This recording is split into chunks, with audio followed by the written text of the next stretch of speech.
The year was 1212. Europe was drowning in misery. Crops had failed. The air hung heavy with disease, and every sermon spoke of judgment.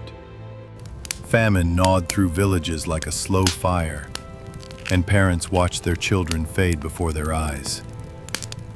The powerful fought their endless wars while the poor turned their faces to heaven, begging for a sign. Have mercy on us. In the silence between church bells, whispers began to rise, that God would no longer hear the prayers of kings or knights, but only the innocent, the pure, the children.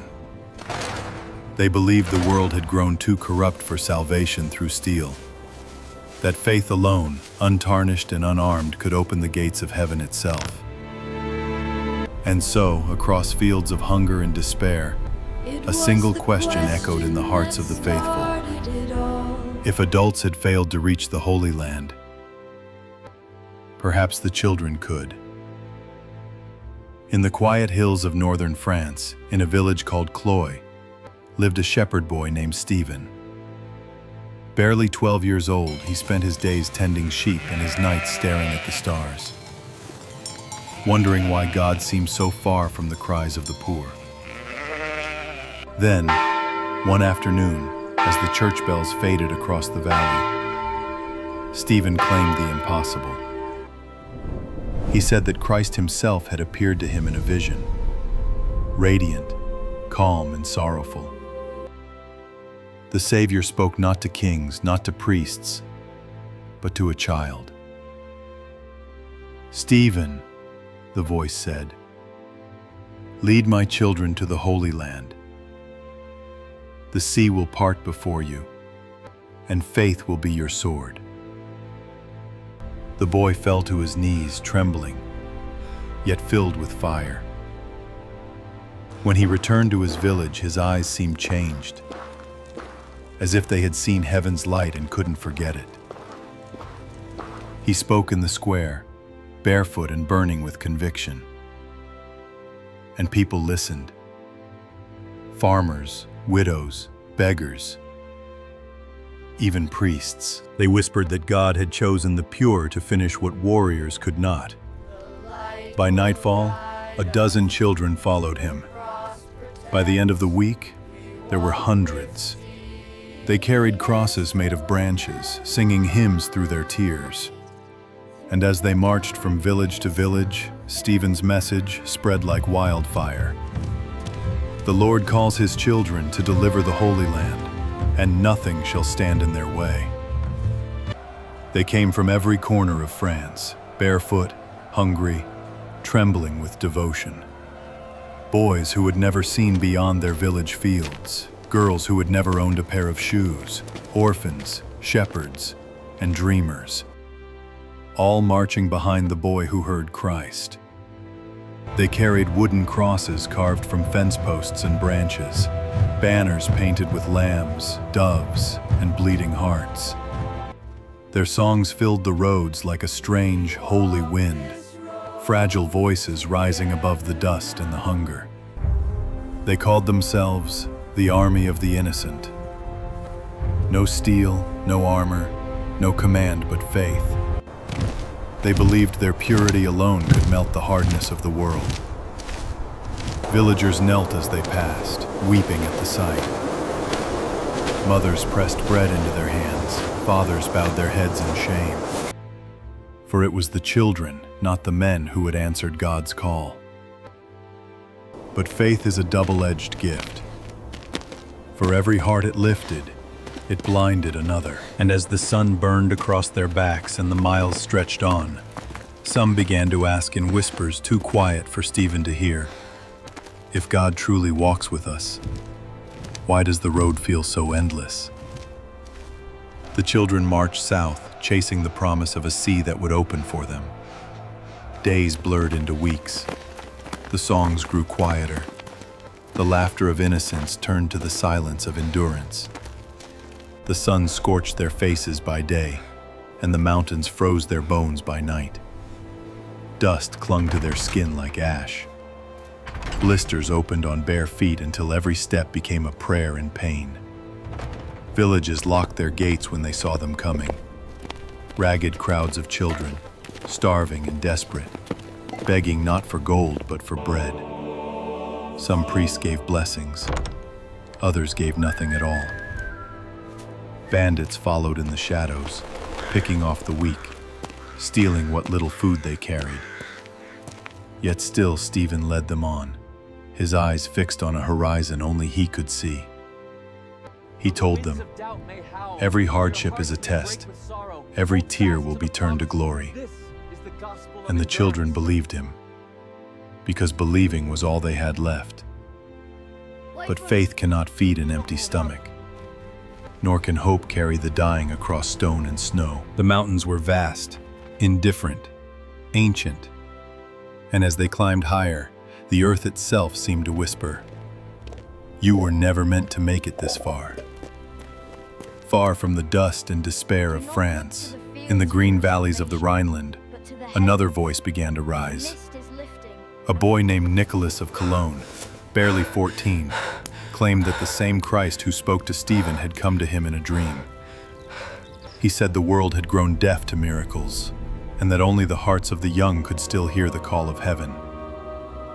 Word spread through the German countryside like wildfire through dry wheat. Soon, Nicholas was standing before crowds so large that church bells could not drown out the echo of their songs. They came, not hundreds but tens of thousands. Children, peasants, widows, even the crippled and the blind. Some carried walking sticks, others leaned on one another. Many believed the French march was already on its way to glory, and they longed to join them at the gates of Jerusalem. Nicholas promised them that God would part the sea for his followers, as he once did for Moses. No army could stop them, for theirs was the army of light. And in the fever of that faith, parents gave their blessings, priests offered prayers, and Europe watched, silent and awed, as another tide of innocence began to move. From the cobbled streets of Cologne to the shadowed forests of the Alps, their chants echoed against the stone and sky. Christ leads us. The sea will open. The Holy Land awaits. None could see how soon those echoes would turn into cries for mercy. The road to salvation wound upward, into the jaws of the Alps. What began as a pilgrimage of faith soon became a battle against nature itself. The mountains loomed like walls of ice and stone, their peaks cutting the sky like knives. Snow fell without mercy, covering the paths, the crosses, the footprints of those who had come before. Children slipped on the frozen ledges, their songs replaced by screams swallowed by the wind. The air grew thin. Fires would not burn. Those who stumbled were left behind, not out of cruelty, but because no one had the strength to carry them anymore. Some froze sitting upright, their eyes still open, staring at the summit they would never reach. Nicholas walked at the front, his face pale, his lips cracked with prayer. He cried out to heaven, "Lord, this is your test. We will not turn back." But the storm answered louder than God. For every mile they climbed, a dozen never rose again.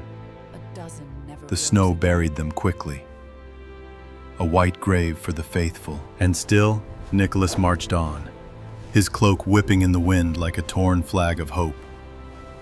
To the world below, the Alps were a mountain range. To the children, they were a question whispered by God himself. How much faith can you hold when the sky refuses to open?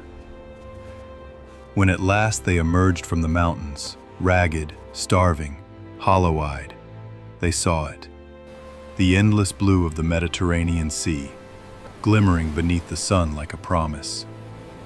Their suffering, they believed, was over. Before them lay the final miracle, the sea that would part. They fell to their knees, weeping, laughing, lifting their arms to heaven. Thousands of children stood on the shore, faces shining with tears and salt, singing hymns to a sky that had given them nothing but pain. For 7 days and 7 nights they waited. They prayed until their voices broke. They fasted until their bodies trembled. Each morning they ran to the water, expecting the waves to draw back and reveal the path to Jerusalem. But the sea only whispered, and the tide only came closer.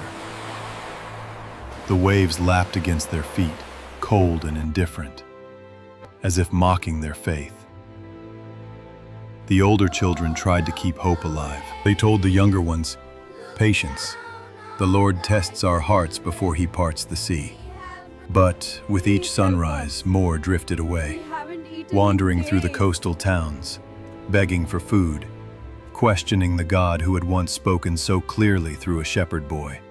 And, as the sun set on the 7th day, Stephen stood before the water in silence, his wooden cross heavy in his hands. For the first time, he began to wonder if the voice he'd heard in the fields of Cloyes had ever been God at all. Just as faith began to crumble, salvation appeared in human form. 2 merchants, Hugh the Iron and William the Pig, arrived at the shore, their ships gleaming in the harbor. They listened to Stephen's story, to the songs of starving children, and smiled with the warmth of saints. "We have heard of your holy mission," they said.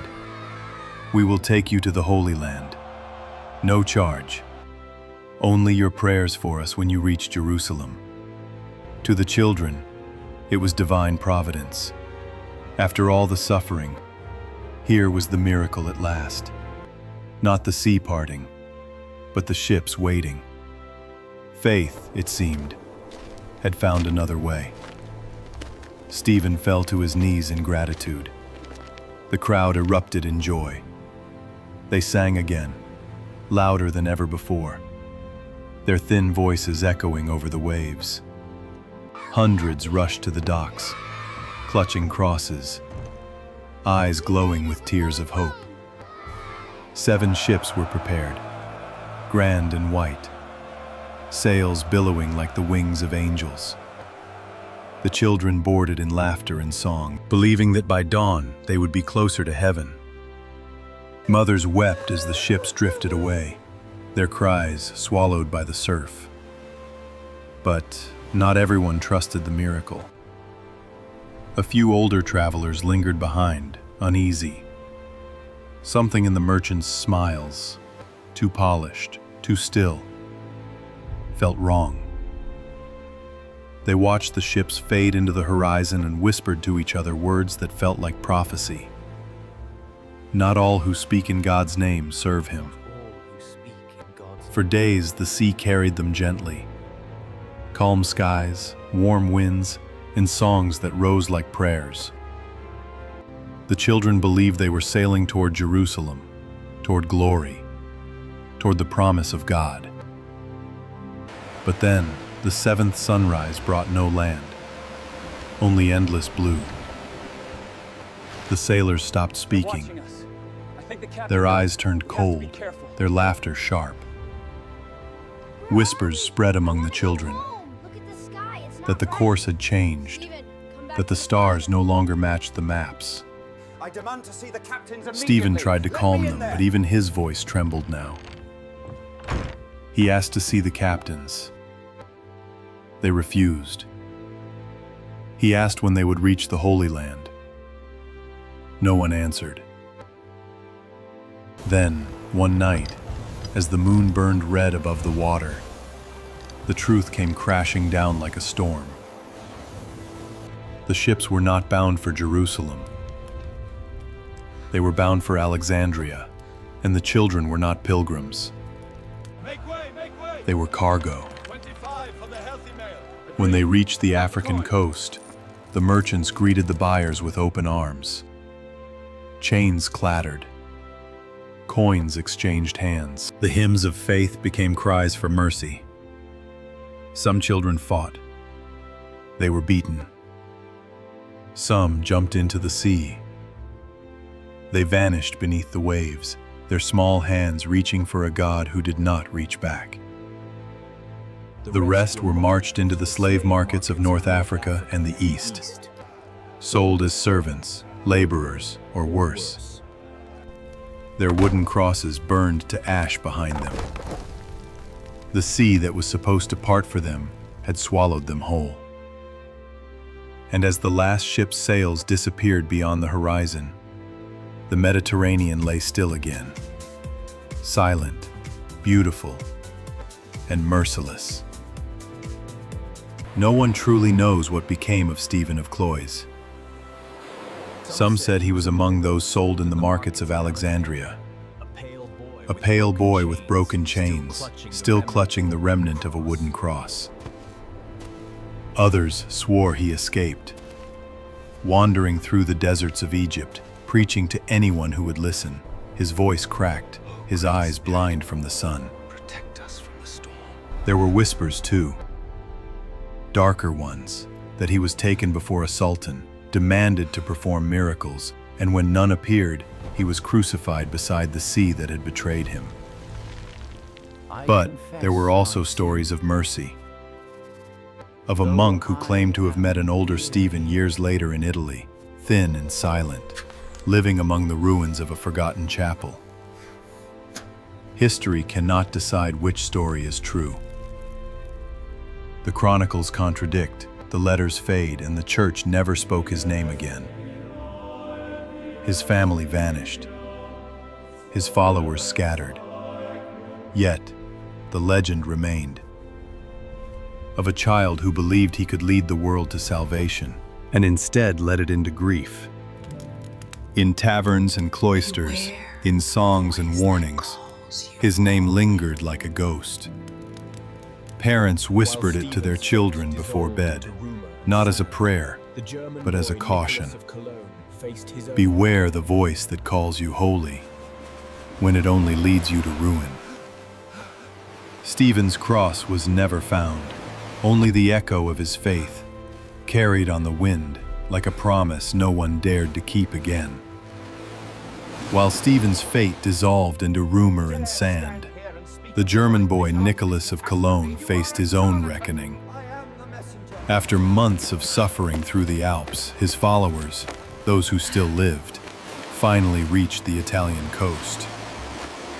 Their clothes were rags, their feet bleeding, their eyes hollow. And when the sea refused to part for them, as it had for the French, their faith cracked like thin ice under weight. Some begged local sailors for help, offering prayers in place of gold. A few ships agreed to take them, pitying their madness. But storms rose against them as if the heavens themselves refused passage. Many drowned before ever touching foreign soil. Those who turned back found no mercy. Their homes had changed, their names were cursed. Parents hid their faces, ashamed that their children had followed a boy prophet into oblivion. The church declared the Crusade heresy, a sin born of arrogance, not devotion. And Nicholas vanished. Some said his followers, mad with hunger and rage, dragged him into the woods and hanged him from a tree. Others claimed he was captured by slavers on his return and sold far from home. There are even whispers that he lived into old age, wandering from monastery to monastery, begging forgiveness from a God who never answered. What is certain is this: his father was executed, blamed for letting his son lead the innocent to their deaths. His mother died of grief, and the name Nicholas of Cologne became a curse, a reminder of the day faith marched children into the jaws of the impossible. In the ruins of a forgotten chapel, an inscription was found years later. It read only, "We walked by faith, and faith devoured us." When the truth finally reached Europe, the continent fell silent. The songs that once praised the army of the innocent turned to whispers of horror. The same priest who had blessed the children now wept behind closed doors. Kings and bishops pointed fingers at one another, but no one could wash the blood of that faith from their hands. From the villages of France to the valleys of Germany, parents waited for footsteps that never returned. Every distant knock at the door, every breeze that stirred the fields, felt like the ghost of a child coming home. But the roads remained empty. The church tried to bury the story. Scrolls were hidden, letters burned, testimonies silenced. How could the defenders of Christendom admit that they had watched thousands of their own children march to their deaths and called it holy? Only the mothers refused to forget. They lit candles in secret and whispered their children's names into the flame.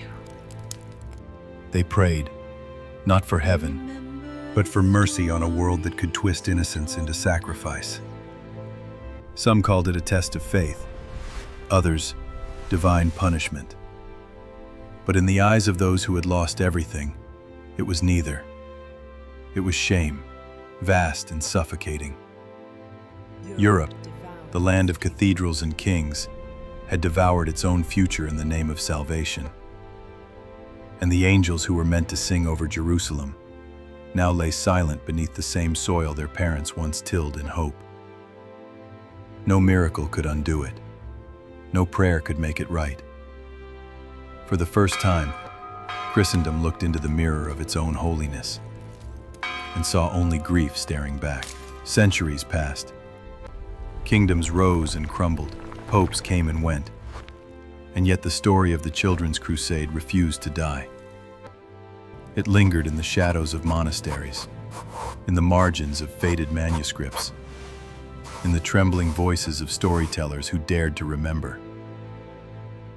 Some said it was only legend, a fable born from guilt and fear.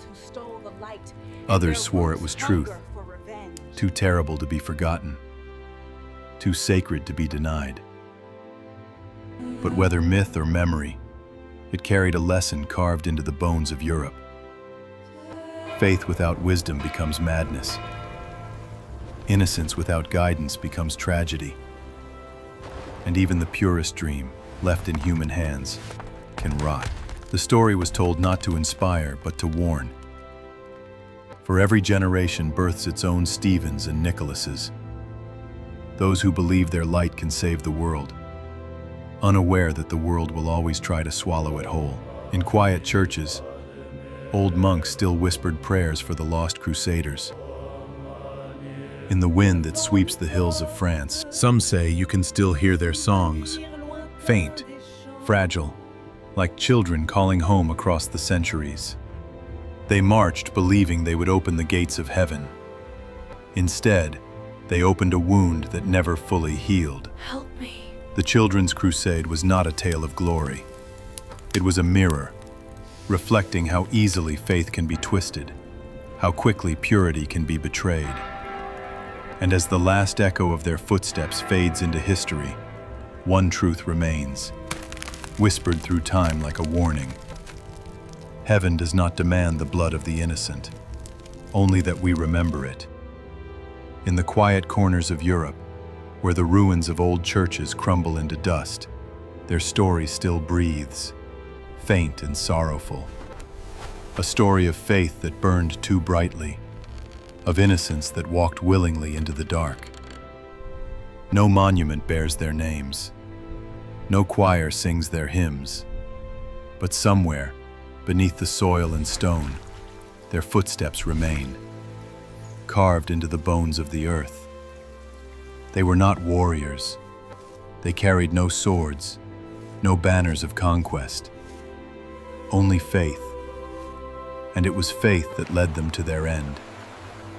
The Children's Crusade stands as a reminder that even the purest hearts can be lost when guided by the wrong hands.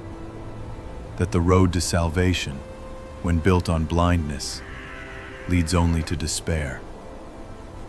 Centuries later, we still tell their story, not to glorify their suffering, but to understand our own. Because somewhere within us all lives that same fragile hope, that the world can be changed by faith alone. But the lesson of 12:12 whispers otherwise. Faith must walk beside reason, and every miracle promised by men must be questioned. Their crusade ended in silence. Yet in that silence lies the truth they died to teach. That heaven does not open for the innocent who are led astray, but for those who choose to see clearly and refuse to follow blind faith into the sea.